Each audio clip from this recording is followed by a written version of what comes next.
మరి మీరు ఆ రోజు ఉద్యమంలో చాలా క్రియాశీలమైనటువంటి పాత్ర బీఆర్ఎస్‌లో. ఆ పార్టీలో లేరు ఇప్పుడు. దాని తర్వాత మీరు కనతల్లి లాంటి పార్టీ అని చెప్పేసి బీజేపీకి వచ్చినాక కూడా బీజేపీ పార్టీ మిమ్మల్ని సస్పెండ్ చేసేసింది. సో ఏంటిది బీజేపీ యొక్క అంటే బీజేపీకి మీరు దూరమయ్యారా? లేకపోతే మిమ్మల్ని బీజేపీ పార్టీ నుంచి ఎల్లగొట్టిందా? ఏంది? బీజేపీకి నేనేం దూరం కాలే. బీజేపీ పార్టీ లైన్ ఏదైతున్నదో, వాళ్ళ నడవడి ఏదైతున్నదో అది కరెక్ట్గా లేదు.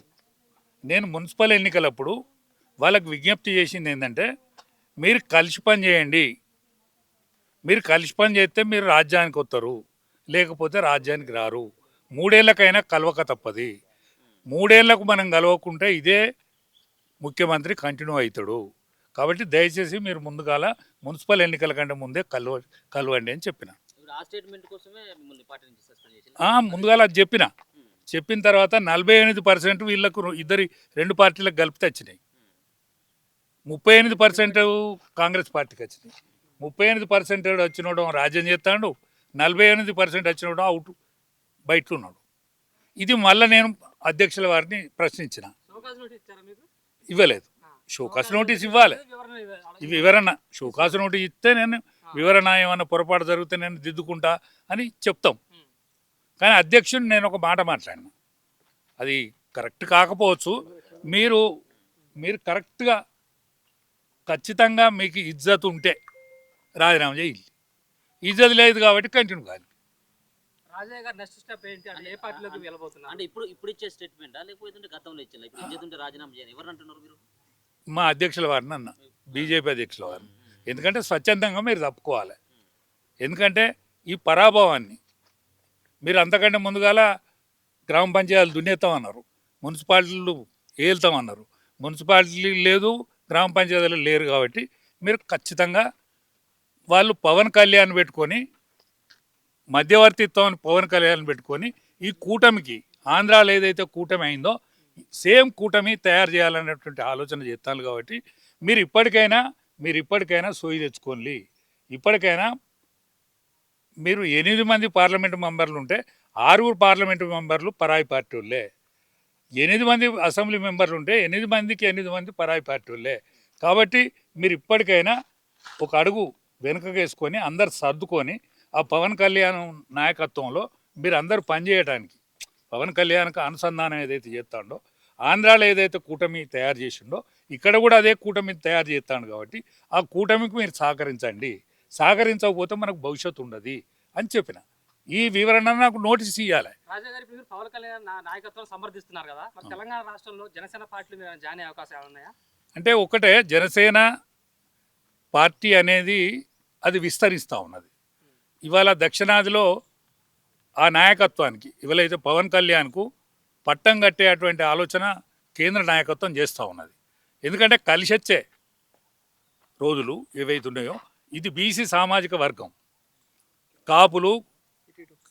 కాపులు అందరు కలిస్తే ఇక్కడ రాజ్యం, ఇక్కడ తెలంగాణలో 1000 సంవత్సరాల బానిసత్వంలో అనేక బాధలకు, అవస్థలకు, కష్టాలకు గురైనటువంటి సమాజం ఏదైతున్నదో ఈ సమాజం ఇవాళ ముందుకొచ్చేటువంటి ఆలోచన చేస్తూ ఉన్నది. కాబట్టి దీనికి సహకరించడానికి పవన్ కళ్యాణ్ డైరెక్షను, ఇవాళ కేసీఆర్ గారు కూడా వెనుకకొచ్చున్నాడు. కాబట్టి ఆరోగ్యరీత్యా కానీ, కుటుంబ కలహాలు కానీ, ఇవన్నిటి రీత్యా ఆయన కూడా వెనుకకొచ్చిండు. కాబట్టి ఆయనకు కూడా మంచి ముగింపుగా కోరుకుంటాడు. కాబట్టి వాళ్ళ దగ్గర నాయకత్వం ఉన్నది. కానీ 18 ఏళ్ళ నుంచి 30 ఏళ్ళోడు వాళ్ళ దగ్గర లేరు. యువకులు, బీసీలు వాళ్ళ దగ్గర లేరు. ఈ యువ నాయకత్వం అంతా కూడా పవన్ కళ్యాణ్ ప్లస్ బీజేపీకి ఉన్నది. కాబట్టి లీడర్షిప్ టీఆర్ఎస్లు ఉన్నది. కాబట్టి వీళ్ళందరూ కూడా కూటమి కలిసి రేపు రాబోయే రోజులలో రాజ్యాధికారానికి రాబోయేటువంటి ఆలోచన ఉన్నది. కాబట్టి ఈ ఆలోచనలో చేయగలపాల్సిందిగా నేను అందరికి కూడా విజ్ఞప్తి చేస్తాను. రామచంద్రరావు యొక్క ఆధ్వర్యంలో బీజేపీ పార్టీ తెలంగాణ రాష్ట్రంలో అధికారం వచ్చేటువంటి సీన్ లేదంటారా? లేదు. ఎందుకంటే గత ఎన్నికలు చూస్తే ఇప్పుడు మన 32% పార్లమెంట్ ఎన్నికలలో వచ్చింది. దాన్ని ఎక్కువ సొమ్ము చేసుకుని ఉండే. అందులో ఒక బీసీ నాయకున్నో, లేకపోతే స్టబ్బర్ కలిగినటువంటిగా రఘునందన్ లాంటి వాళ్ళు, అరవింద్ గారు లాంటి వాళ్ళు కనుక ప్రెసిడెంట్ని చేస్తే ఇవాళ టీఆర్ఎస్ పార్టీ ఉండకపోవు. టీఆర్ఎస్ పార్టీ మొత్తం కూల్చివేసినట్టు అవు. ఇవాళ ఈటల రాజేందర్ గారిని చేస్తే ఇంటికాడ వరుస ఉండు. ఇవాళనే వరుస ఉంటుంది, కార్ల వరుస ఉండే ఇవాళ టీఆర్ఎస్ ఖాళీ అయ్యేది ఉండే.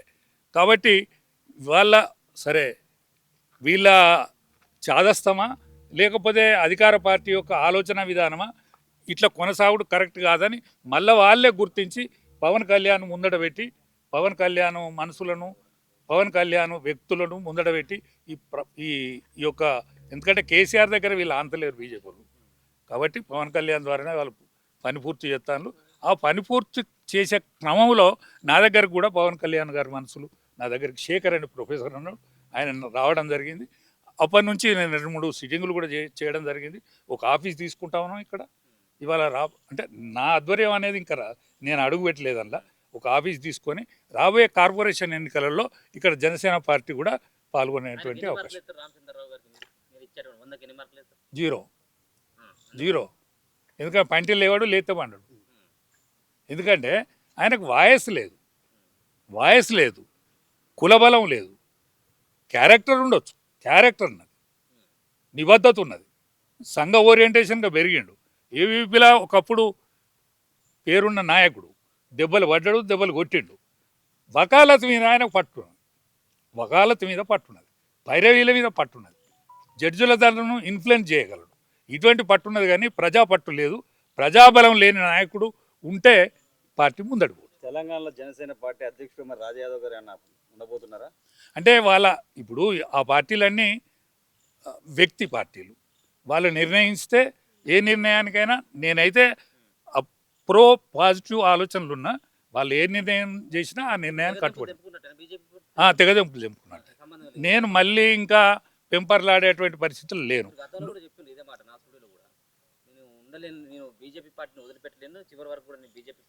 బీజేపీ పార్టీలో కండువా కప్పుకొని చచ్చిపోవాలని ఉండే నాకు. కానీ వాళ్ళు నోటీస్ ఇస్తే నేను ఎక్స్ప్లనేషన్ ఏదైనా వాళ్ళ మనసును వస్తే ఆ నొచ్చిన మనసును నేను సాంతన చేర్చుకొని నేను పార్టీలో కొనసాగుదును. కానీ వాళ్ళని నన్ను అంత దూరం రానియాలి. చాలా బాధ అనిపిస్తుంది నాకు, ఇప్పటికి బాధ అనిపిస్తుంది. నేను పుట్టి పెరిగిన పార్టీ అది, నాకు సంస్కారం నేర్పిన పార్టీ. ఆ పార్టీలో కొనసాగాలనుకున్నా. నేను ఇప్పటికైనా బీజేపీ కండువా కప్పుకొనే చచ్చిపోతా. చావు మాత్రం బీజేపీ కండువా కప్పుకొనే చచ్చిపోతా. కానీ ఈ కూటమిని అనుసంధానం చేసుట్లా నేను కూడా ఒక పాత్ర వహించి రాబోయే రోజులలో ఒక బీసీ ముఖ్యమంత్రిని ఆంధ్రప్రదేశ్కి ఎట్లయితే అక్కడ కూటమి గెలిచిందో ఇక్కడ తెలంగాణలో కూడా ఒక బీసీ ముఖ్యమంత్రి అయ్యేదానికి నా వంతు కర్తవ్యాన్ని కూడా నేను నెరవేరుస్తాను.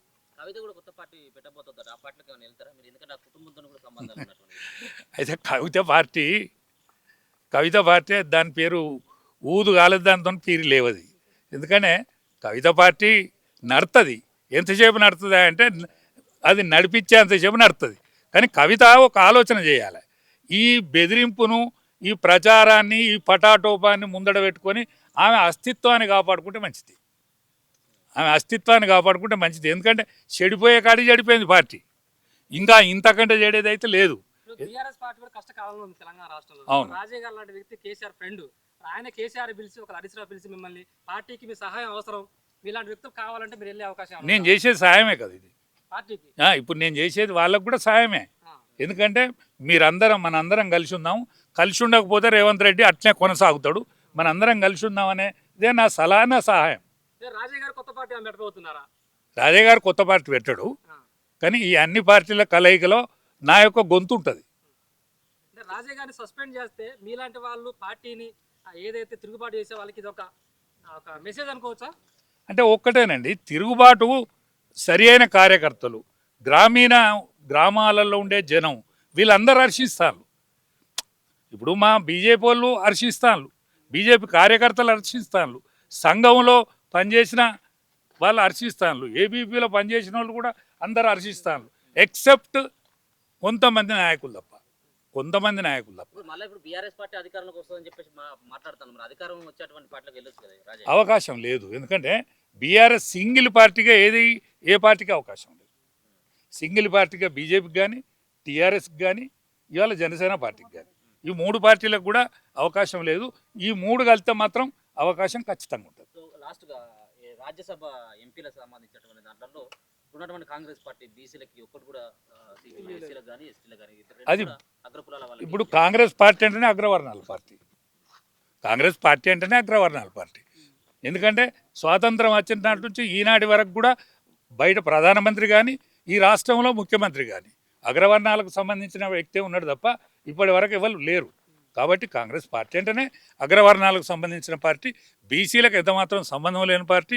స్వాతంత్రం వచ్చిన ఇన్నాళ్లకు ఒకటోసారి, రెండోసారి, మూడోసారి మూడు సార్లు కూడా ప్రధానమంత్రి గారు ఒక బీసీ ప్రధానమంత్రి భారతదేశంలో ప్రప్రథమంగా ఉండడం జరిగింది. కాబట్టి బీజేపీతోటే అది సాధ్యం.